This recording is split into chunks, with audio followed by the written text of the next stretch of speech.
His girl visited the same park every single day. Rain or shine, she never missed a day.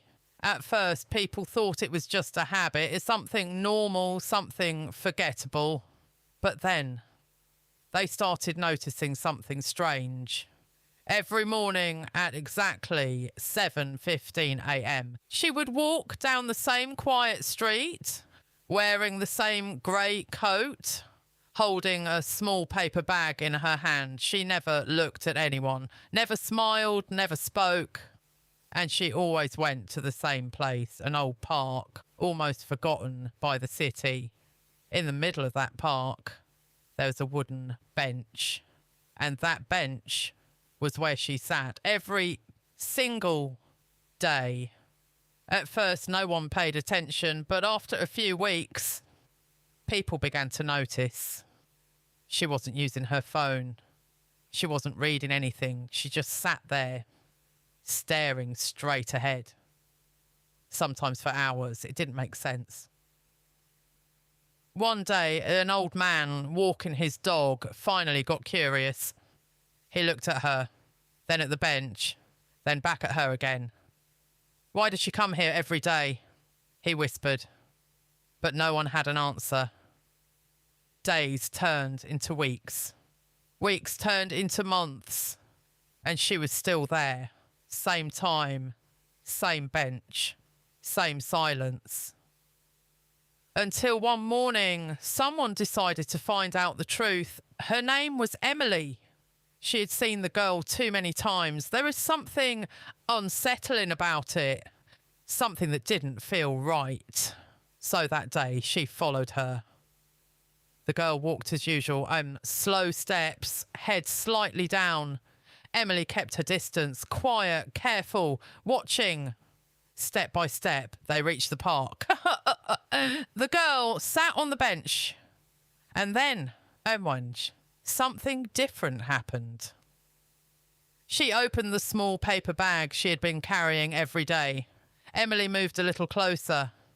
Inside the bag was a sandwich and a small bottle of juice. The girl placed them gently on the empty side of the bench, as if someone else was sitting there. Emily felt a chill run down her spine. She stepped closer and closer until she was just a few feet away. And that's when she saw it. The girl wasn't just sitting there. She was smiling, softly, quietly, like she was listening to someone. Emily couldn't hold herself anymore. "Excuse me," she said softly. "Are you okay?" The girl turned her head slowly. Her eyes were calm, but tired. "Yes," she said gently.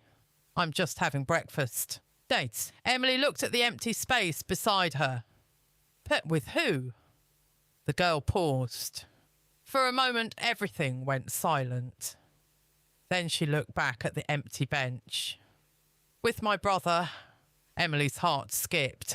But there's no one there." The girl's smile faded just a little. "He used to sit right here," she whispered, "every morning, before school. We came here together." Emily didn't say a word. She just stood there, listening. And then the girl spoke again. "He passed away 2 years ago." Silence, heavy, painful silence. "But I promised him something," she said, her voice shaking. "I promised I would never miss a day." Tears slowly filled her eyes. "He used to hate being alone. So I make sure he never is." Emily felt her throat tighten. She couldn't speak. She couldn't move. She just stood there, watching a girl who refused to let go of someone she loved. The girl picked up the sandwich and took a small bite. Then she gently pushed the other half toward the empty space beside her, as if she was sharing it just like old times. And in that moment, the empty bench didn't feel empty anymore. Some people move on and some people keep showing up, even when the person they're waiting for never will.